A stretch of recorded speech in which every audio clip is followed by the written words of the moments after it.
What's up, guys? Today I'm going to be reviewing set 71797, Destiny's Bounty Race Against Time, with 1,739 pieces, and includes Baby Ryu, Sora, Aaron, Lloyd, Kai, Master Wu, and an Raptin. The build is just the Destiny's Bounty from the new LEGO Ninjago Dragon's Rising series, and it includes the Destiny's Bounty along with a little dragon. On the top of the box, you can see the minifigures including Ryu and the Aaron, Sora, Wu, Lloyd, Kai, and whatever the other guy's name was. Then you can see the 1-to-1 scale of Master Wu right there. And then flipping onto the back, you can see a fight scene out here, and then just a cannon up here, and just another big layout of the entire ship, the ability to take apart the Destiny's Bounty, and some little flaps folded open, Master Wu inside of the interior, the ninja on the interior, and then a dragon which can be pulled out of the front of the ship, and then the ability to open up the ship, which is pretty cool. The first character in the set is Aaron. He has a giant grappling hook right up here, and his whole costume is yellow with some little dragon printing on it. He has a gray belt and some nice little torso printing along with back printing, which is just carry on from the front. If I go ahead and take all of his new armor off, you can see the wraparound for the dragon and then some printing on the back also. Taking off the cool dual molded helmet with the horns, you can see his face print underneath, which is just a face print. There is no hair piece, but you can see a little bit of hair on the sides of the face print. And then for the scarf type thing around his mouth, it does have the ability to put two swords in the back, and is a cool new piece which it was introduced in the new Dragon's Rising series. Next minifigure is Lloyd, and he is in his new Dragon's Rising outfit, and it looks pretty good. He has the same little piece, but in green, and then a little bit of back printing, which does have his little logo for this season on it. He has that new mold for the helmet piece, and underneath you can see his first face print, which if I lift up a bit, you can see it is just a more aggressive during mid-fight face. And then on the back is the face print for whenever he has the mask on, which does put on, and then you can only see his eyes and the black mask, and it looks pretty good. You also get Kai in the set in his new Dragon's Rising attire. He has the same golden sword as Lloyd, the same little piece for the shoulders and back, which can fit the sword, and then the same headpiece, just all recolored in red. Underneath you can see his face print, and then on the back he has his little mask piece, which does have red accents instead of green. You also get the new character of Sora in the set. She has the same little shoulder pad piece which the other ninja have, and she has this cool gamer style under coat type thing on, and then she has a golden arm with arm printing, and then the other arm is just a plain white arm. She has a golden sword, and then a cool new headpiece or helmet piece, which does have cat ears and then a little hood over top.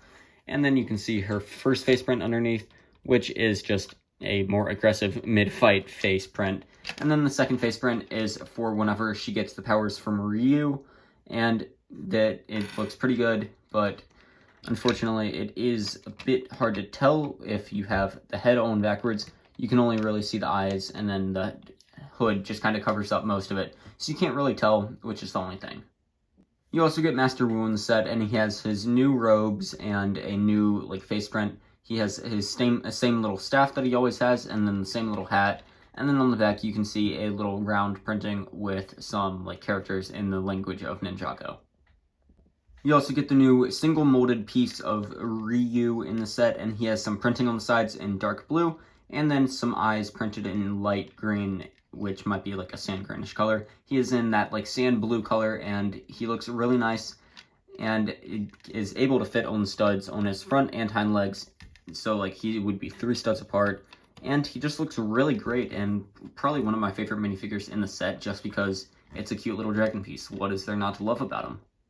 The final minifigure in the set is Raptin, which is from the Imperium Guard or whatever, the Fist. I don't really know what their proper name is, but he does have some really cool underprinting, which is some armor, and then he has these cool new shoulder pad pieces, which is in black, and it looks really nice and gives a lot of texturing to him. He has this cool sword piece, which is dual molded with this gunmetal gray color and then this transparent orange, and it's such a cool piece.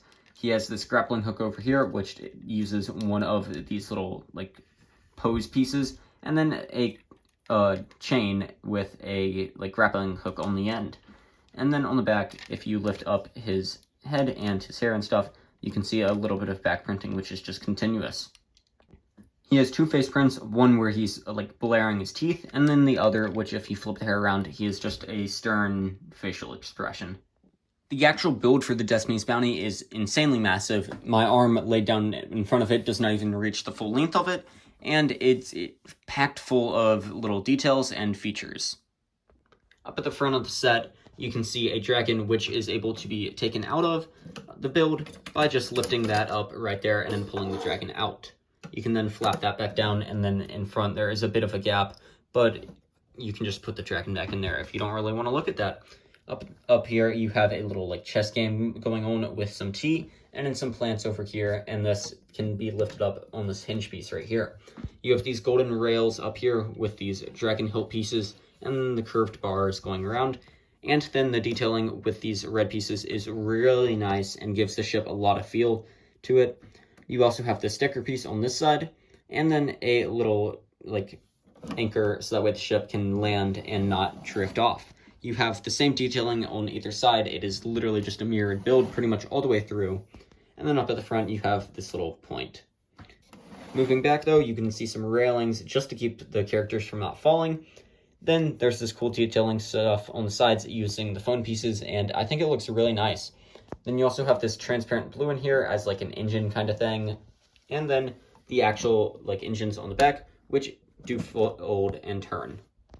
The actual engine on the back does have a wide variety of motion. You can spin it a full 360 degrees, and then to put it into like flight position, you can put it like that, so it's like parallel to the ground or whatever, and then you can have the Destiny's Bounty fly away. Up here, you have the steering wheel for the ship, and then you have a compass over here, so that way the characters know where they are going, and then a telescope right here, which all this stuff just connects onto the steering wheel. Then you also have a lantern on this post going up for the sails of the Destiny's Bounty. And then on the back, you have the little signs, which I have no idea what they say because they are in Ninjago. And then you have a lantern on the back with the other engines right down here, which reminds me of like a Star Wars ship. The sails on the top do have some nice like printing on them. They are a little like plastic piece, and then the sails can fold down by just spinning this little knob up here, and they can raise and fold, and it's a pretty cool feature, and it allows the ship to have that feel of the Destiny's Bounty. Moving back to the actual like hut of the Destiny's Bounty, it uses these cool blue and yellow pieces, which I think look really nice. They're just pieces that you don't normally see in LEGO of like builds that aren't like for city sets. Then you have two lanterns on the front, and then the roof on top, which does follow like a nice traditional art style. Up in the roof though, you can see Ryu's little habitat or like play area. There's some treats up there, a ball, a bone, and some other like food stuff. Removing the roof is very easy and allows you to see inside. You have a sword on either side, and then a table back here, which does have a map and a like compass type thing, and then a scroll on the wall of like the ship or something. For the final part of the set, you get this dragon with a yellow, gray, and blue color scheme, and it looks really good. I believe it's supposed to be Sora's like dragon from in the show. It is armed with these cannons, which can swivel in a 360 degree of motion, and then fire by pressing down on the stud shooter. I've now lost that stud forever, but we can move on. At the front, you can see the dragon, which has a printed piece up here, and then uses these cool flame type pieces for the horns, and then these little pieces which were used on the Destiny's Bounty as the wings. The dragon has a lot of mobility and movement, being able to like spin its arms all the way around and move its feet. And then in the back, it also has a lot of mobility with its legs. And then the tail also has that allotted mobility with all of the ball joints throughout this build. You can comfortably put a minifigure on the dragon by just putting them in that sitting position and putting them there. Even if they have that new piece, it allows by moving up the seating spot up like a singular stud, so that way then you can have the minifigure actually fit in the build, which is a cool addition because it actually allows you to put the minifigure there, unlike some older Ninjago sets where like the back piece would get in the way of putting the minifigure into the set, and you would have to like work around that and take the piece off. But the cannons also have a bit of movement to go up and down, and that is about it with the build. Thanks for watching, guys, and I hope you have a great rest of your day. Thanks for watching.